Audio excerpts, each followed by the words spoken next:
नमस्कार दोस्तों, जय माता दी।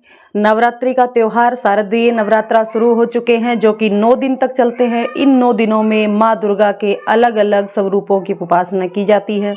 नवरात्रा का पहला दिन माँ दुर्गा के शैलपुत्री स्वरूप को समर्पित है।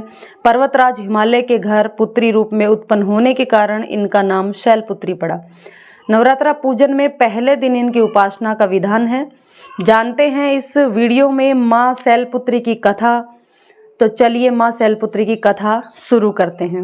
एक बार प्रजापति दक्ष ने एक बहुत बड़ा यज्ञ किया जिसमें उन्होंने सारे देवताओं को अपना अपना यज्ञ भाग प्राप्त करने के लिए आमंत्रित किया, लेकिन शंकर जी को उन्होंने इस यज्ञ में निमंत्रण नहीं दिया। सती ने जब सुना कि उनके पिताजी एक अत्यंत विशाल यज्ञ का अनुष्ठान कर रहे हैं, तब वहां जाने के लिए उनका मन विकल हो उठा। अपनी इस इच्छा को उन्होंने शंकर जी को बताई। सारी बातों पर विचार करने के बाद उन्होंने कहा, प्रजापति यक्ष किसी कारण से हमसे नाराज हैं।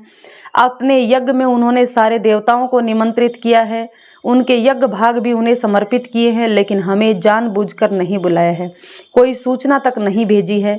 ऐसी स्थिति में तुम्हारा वहां जाना सही नहीं होगा। शंकर जी ने के यह कहने से भी सती नहीं मानी। उनका प्रबल आग्रह देखकर भगवान शंकर जी ने उन्हें वहां जाने की अनुमति दे दी। सती ने पिता के घर पहुंचकर देखा कि कोई भी उनसे आदर और प्रेम के साथ बातचीत नहीं कर रहा है। केवल उनकी माता ने स्नेह से उन्हें गले लगाया। बहनों की बातों में व्यंग और उपहास के भाव भरे हुए थे। परिजनों के इस व्यवहार से उनके मन को बहुत दुख पहुंचा। यह सब देखकर सती का हृदय क्षोभ और ग्लानि और क्रोध से संतप्त हो उठा। उन्होंने सोचा, भगवान शंकर जी की बात न मान यहाँ आकर मैंने बहुत बड़ी गलती की है।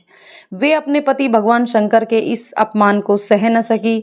उन्होंने अपने इस रूप को तत्क्षण वहीं योगाग्नि द्वारा जलाकर भस्म कर दिया। वज्रपात के समान इस दारुण दुखद घटना को सुनकर शंकर जी ने क्रुद्ध हो अपने गणों को भेजकर दक्ष के उस यज्ञ को पूर्णतः ध्वस्त करा दिया। सती ने योगाग्नि द्वारा अपने शरीर को भस्म कर अगले जन्म में शैलराज हिमालय के पुत्री के रूप में जन्म लिया। इस बार वे शैलपुत्री नाम से विख्यात हुई। बोलो जय माता दी।